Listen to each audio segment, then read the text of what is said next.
Yeah, thank you, Esther. Firstly, thank you for being here. I really appreciate this opportunity to collaborate.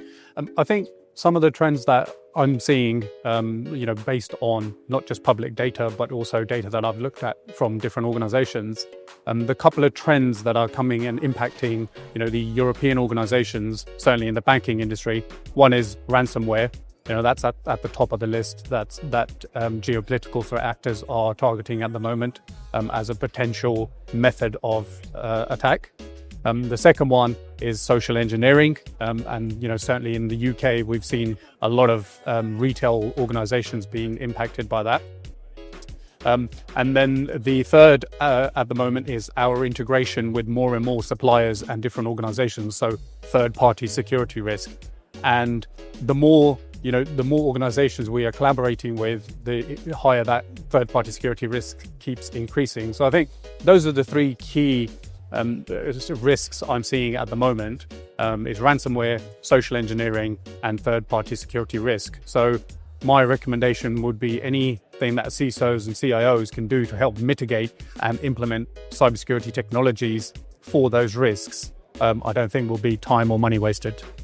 Yeah, so I think as the more we have events like this, and the more we as an industry try to spread the word of the trends of cybersecurity, I think that's where we are helping and doing our part, to those organizations to make them aware of what the risks are.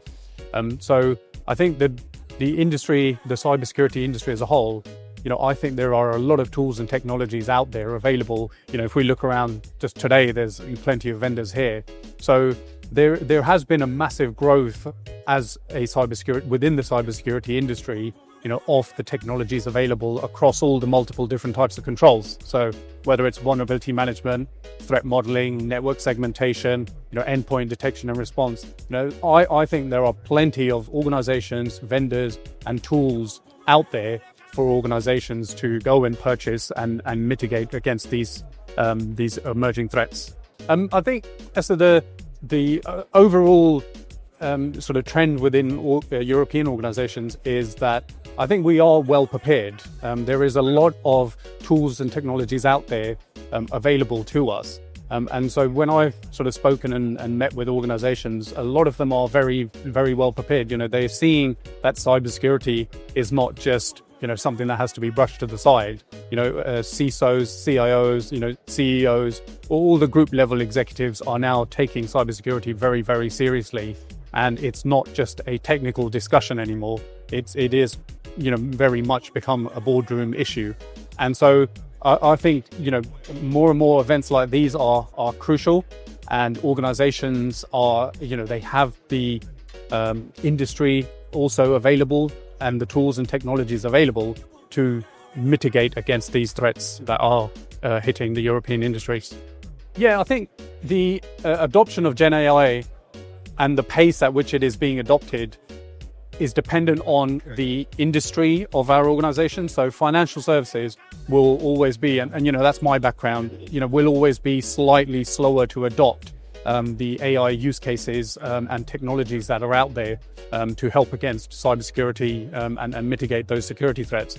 Whereas I think, where organizations and industries are not as heavily regulated, such as the EU AI Act that's coming or is in effect, where certain organizations are not as regulated as the financial services industry, the adoption of AI there and the implementation of these technologies is a lot quicker. Whereas, in the bigger financial services and banks, the implementation and use of AI can still be a little bit behind some of the other industries, for example, retail or healthcare. Yeah, I think we're very early in the quantum computing industry. However, it is the future. Like before, we talk about AI being the future, but AI is here. It's not the future; it's the present. And I think we've now started developing the use cases for quantum computing. So it is still, in my opinion, quite early days. But we've started looking at, scoping and baselining some of the use cases of what quantum computing can do. And then, companies such as IBM are then looking at, building the hardware based on those use cases in those individual industries. So, I know they're looking quite heavily at the moment within the financial services industries to baseline those use cases so that they can then build the technology and the hardware on the back of those use cases. So overall, I think it's still early days, but definitely is the future over the next sort of 2 to 5 years. Yeah, I think the future is almost why we're at this conference, which is it's all around people, processes, and the technology. So from a technological perspective, as we mentioned, the use of AI to mitigate cybersecurity threats is rising exponentially. And then on the process and people side, we've also got to look at the digital workplace at the moment and the new ways of working, hybrid ways of working, and what that's doing to our cybersecurity risk as well, with having so many people working from home. So trying to mitigate the risks around the strategies for people, processes, and tech, I think that's what the future needs to be, rather than it just being focused on just the technical elements of cybersecurity in the technologies.